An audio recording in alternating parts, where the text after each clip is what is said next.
Carson Macedo silences the question, what exactly is the World of Outlaws provisional policy? Wednesday winners and weekend action to come. Plus, changes to the TSR 15 driven by Donny Schatz didn't just stop at the crew. We'll discuss. Let's go.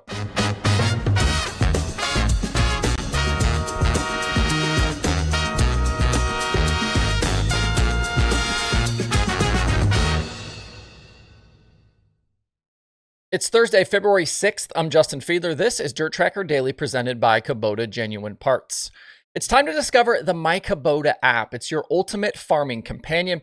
Track your equipment, manage your fleet, and access exclusive resources all in one easy-to-use app. Whether you're in the field, you're at home, myKubota keeps you connected to your operations and to your machines. Download it today and revolutionize the way you farm. You can find the app in the Google Play or Apple App Stores. You can click the links below in the video description on YouTube, or you can scan the QR code on your screen now. It was indeed a big field of sprint cars last night at Volusia for the World of Outlaws opener. 52 cars officially signed in, and we had to run a non-qualifiers race after qualifying. We talked yesterday about Wednesday being a show-up points-only event, and the reasoning given was to give everyone a night to kind of settle in, especially with no practice night. For the rest of the week, though, things will be full points. The other question I saw yesterday was regarding series provisionals. For DIRTRACKR Nationals and World Finals, the full-time teams, they're given unlimited provisionals. They can basically, if they miss the feature every single night, they can use the provisional, get in every single night, and it doesn't affect the provisionals that they get for the rest of the season. And that's why you saw some guys have no problem using one last night. The one wrinkle is that those unlimited provisionals for DIRTRACKR Nationals only go to teams who were full-time last year. So the new guys, they don't get them. After Volusia, then, only 2 provisionals are available until June 30th. You then get 2 more available after that. And then, again, once you get to World Finals, everybody, all the full-time teams get to use them again.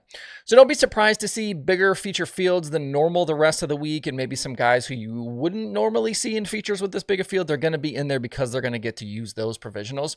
And that policy is spelled out explicitly in the Outlaw Rulebook, which you can find at dirtcar.com/rules. The drivers who took advantage last night, that included Chris Windom, Sheldon Hodenshield, and Gio Scelzi. In the main event, big statement from Carson Macedo. He led all 25 laps for the win and shows he's ready to compete even as he continues to heal from that broken leg suffered down in Australia. That broken leg did require surgery. We've been kind of seeing him on some of the Australia coverage, kind of leading through into the offseason. Obviously, his brother Cole got into the car he was supposed to be in down under. We've seen him on crutches and, in a cast. And right now, he's still limping considerably and didn't climb up for a wing celebration, but his pace was very strong. He even admitted he wasn't sure that he would be ready.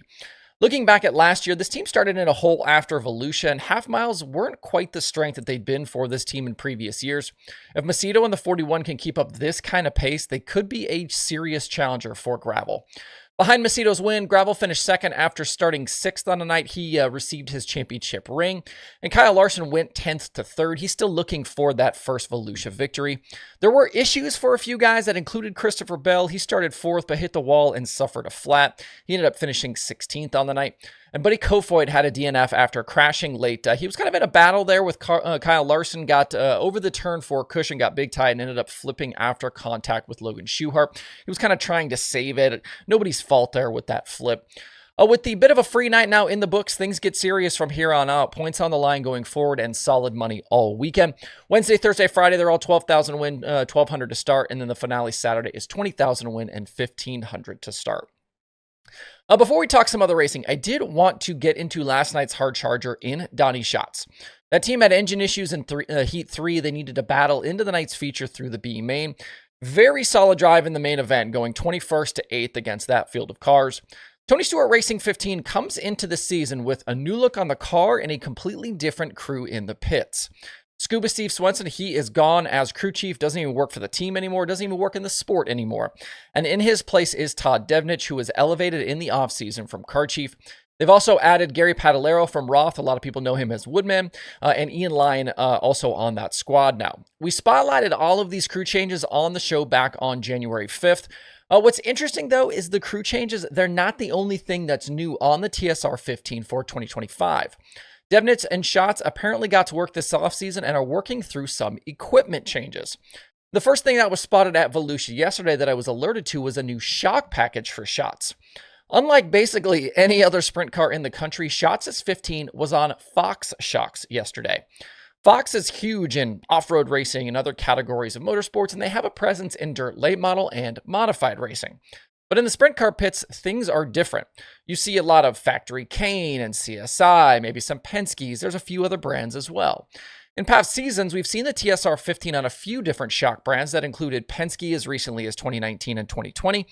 At some point, maybe in 2021, they went to Factory Kane. The car actually had FK stickers on it until sometime in the spring of 2022. From that point, though, the shocks were then blank with just TSR stickers on them. I was told, though, that they were still FKs just without that branding.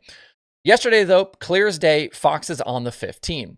Some industry friends I asked said that Fox has had shocks in their line for a while that can fit a sprint car. They just weren't building something sprint car specific.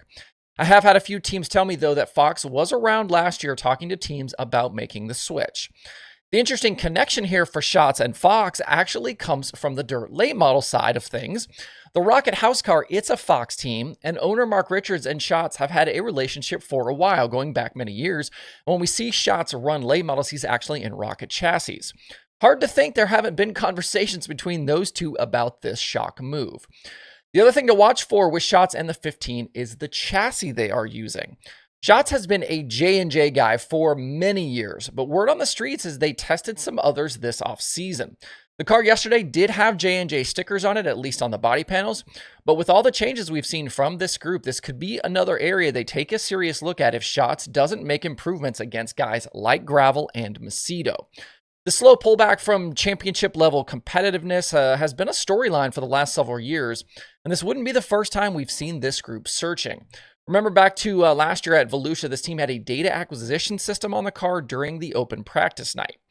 And to be fair, they were significantly better in 2024 than they had been in previous years, but clearly it just wasn't enough, hence all the changes. Even with the engine issues last night, was a solid start to the season. We'll see how it goes for them the rest of the week. At Ocala on Wednesday, Jonathan Davenport picked up his first Lucas win of the season. He led all 30 laps from the pole, topping Drake Troutman and Ricky Thornton Jr. No surprise for JD, given the speed we've seen from the 49 so far this year. Second on the final night at Alltech, third the night before earlier this week at Ocala. A nice run for Troutman as well, going 9th to 2nd. He'd really struggled through the first 5 nights with a best finish of 12th up to 2nd. That's a big jump for those guys. The only big name missing from last night's feature was Devin Moran. He was set to have a good starting spot in that main event, but they suffered some engine issues and decided to sit out the rest of the program.